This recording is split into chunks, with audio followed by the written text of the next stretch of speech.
बच्चों चलते हैं मेंटल मैथ्स कक्षा 8 के अगले प्रश्न पर। मैं हूं हरी सर और आप देख रहे हैं मेरा YouTube channel maths with Hari sir. तो बच्चों ये स्पेशल हिंदी मीडियम के बच्चों के लिए है और जो इंग्लिश मीडियम में पढ़ते हैं उनके लिए यूट्यूब पर मेरा पहले से ही एक चैनल है जिसका नाम है चलो कदम बढ़ाएं। तो आइए क्वेश्चन नंबर अब हम करने वाले हैं 29। क्या कहता है देख लेते हैं। यदि x का 40% जमा 180 बराबर 564 हो तो x का मान ज्ञात कीजिए। ठीक है, x का मान ज्ञात करना है। क्वेश्चन आपने देख लिया है, बहुत ही आसान है और इसको करना अब हम शुरू करते हैं। ठीक है, आइए मैं करना शुरू करता हूँ। तो ये क्वेश्चन को मैंने यहाँ पर पहले से लिख के रखा हुआ, ये आप देख सकते हैं। आइए देखिए बच्चों, बहुत से बच्चों की शिकायत रहती है कि सर कोई वीडियो नहीं मिल रही है। तो मैं बताना चाहता हूँ कि या तो आप डिस्क्रिप्शन बॉक्स में जाकर अन्य वीडियो के लिंक ले सकते हैं या फिर मेरे चैनल पर जाना है। आपको पहले सब्सक्राइब करना है, फिर चैनल पर जाकर वहाँ पर प्लेलिस्ट को आप चेक कर सकते हैं, उसमें से वीडियो देख सकते हैं। देखिए एक्स का मतलब गुणा होता है, 40% का मतलब होता है 40/100 और जमा 180 बराबर 564। ठीक है बच्चों, इस तरीके से हमें लिख लेना है। अब ये जमा 180 है, इसको मैं इधर ले आऊँगा, ये घटा का हो जाएगा और यहाँ पर इसको आप चाहे तो इसको डिवाइड कर सकते हैं, थोड़ा छोटा हो जाता है। ठीक है ना, तो 2 से और कर लीजिए, 2 दूनी 4, 2 पंजे 10। तो यहाँ पर आ गया बच्चों 2x/5 और बराबर 564 और इधर आकर ये घटा 180। ठीक है, आइए घटा लेते हैं कितना आता है, इधर लिख लेते हैं।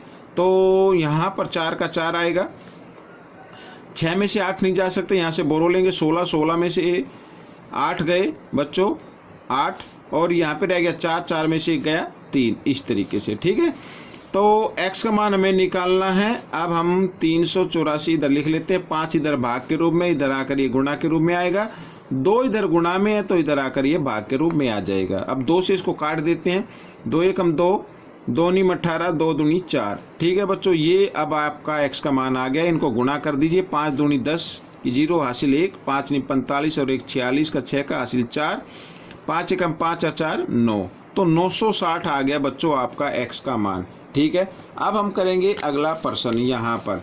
तो मैं लिख लेता हूँ बच्चों प्रश्न नंबर 30 और इसका हल करना है सीधा। ठीक है, अब हम पहले इसको पढ़ लेते हैं बच्चों। प्रश्न नंबर 30 क्या कहता है ये देखिए, यहाँ पर प्रश्न नंबर 30 लिखा है, एक जोड़ी जूते का अंकित मूल्य 450 है। ठीक है, उस पे जैसे जूते लेने जाते हैं ना तो जूते के अंदर लिखा रहता है रेट, तो वो रेट लिखा हुआ है। अमित वैट के रूप में 45 रुपये देता है। ठीक है, उसने क्या दिया, 45 रुपये दिया, तो वैट की दर ज्ञात करनी है।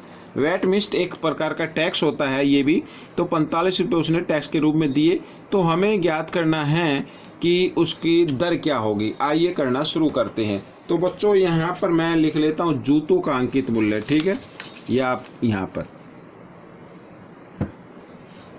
जूतों का अंकित मूल्य बराबर 450 रुपये। ठीक है बच्चों, ये आ गया। अच्छा, वैट की दर क्या है वो भी लिख लेते हैं। वैट लिख लेते हैं, दर तो हमें निकालनी है 45 रुपये। अब बच्चों वैट की दर, इसका निकालने का सीधा सा फॉर्मूला है, वैट ऊपर आएगा और अंकित मूल्य नीचे आएगा और गुणा क्या कर देना है, 100 कर देना है आपको, इस तरीके से। ठीक है, तो 0 से 0 कट गई, 45 से 45, यहाँ पे बचा 10, तो 10% इसकी वैट आ गई बच्चों। ये जो 45 रुपये है ना, ये 450 का 10% है। ठीक है, ये आपका उत्तर हो गया। अब हम करेंगे प्रश्न नंबर 31। ठीक है, उसको भी लिख लेते हैं, प्रश्न 31 का हल। देखिए पहले उसको पढ़ लेते हैं क्या लिखा है उसमें। ये देखिए प्रश्न नंबर 31 लिखा है, 50% जमा 20% छूट का परिणामी छूट क्या होगी। ठीक है, ये 2 छूट दी हुई हैं, एक बार 50% दे दी, उसके बाद 20% दे दी और फिर बताना छूट का परिणामी छूट क्या होगी। आइए करना शुरू करते हैं। तो हम मान लेते हैं ये मान लेते हैं कि कोई रुपये से मान लेते हैं। ठीक है, माना 100 रुपये हैं, ये 100 रुपये हैं, इस पर पहली छूट मिली वो लिख लेते हैं पहली छूट। पहली छूट मिली बच्चों 50% की। तो आप जानते हैं 100 का 50% कितना होता है, 50/100। तो ये कट गया तो आ गया 50 रुपये आ गया। ठीक है, अब छूट के बाद मूल्य कितना होगा, ठीक है, यहाँ पर लिख लेता हूँ पहली छूट के बाद मूल्य। ये एग्जाम्पल लिया, कुछ भी ले सकते हैं आप। तो 100 रुपये था, 100 में से 50 घट के तो कितना आया, 50 रुपये आ गया। ठीक है, अब इस 50 रुपये पर क्या मिली है उसे छूट, 20% की ओर मिली है। आइए देख लेते हैं। ठीक है, दूसरी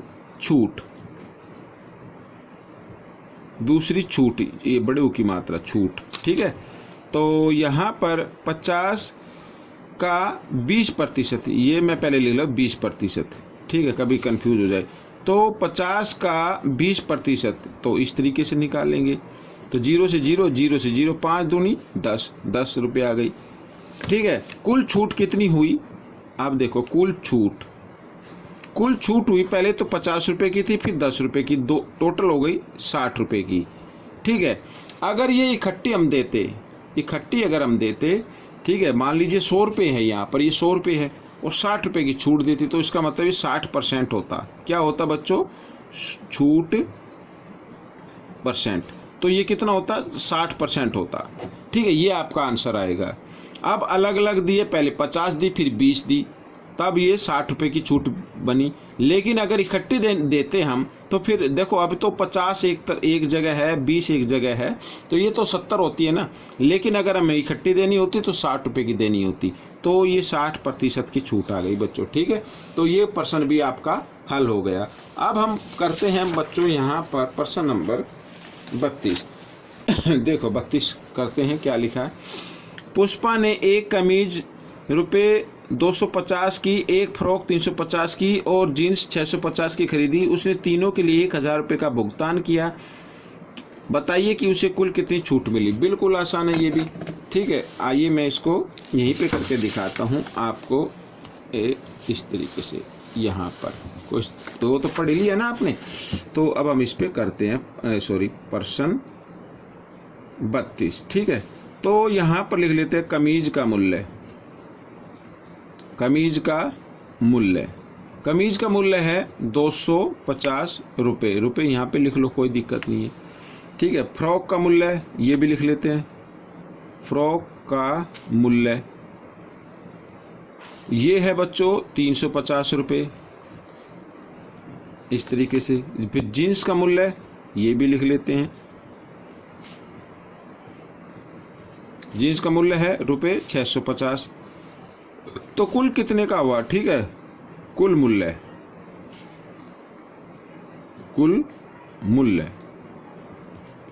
तो इनको हम क्या करेंगे, जमा कर देते हैं बच्चों। ठीक है, इनको जमा कर देते हैं।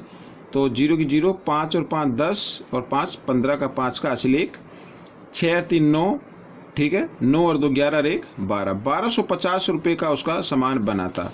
ठीक है, उसने दुकानदार को कितना दिया, मैं लिख लेता हूँ।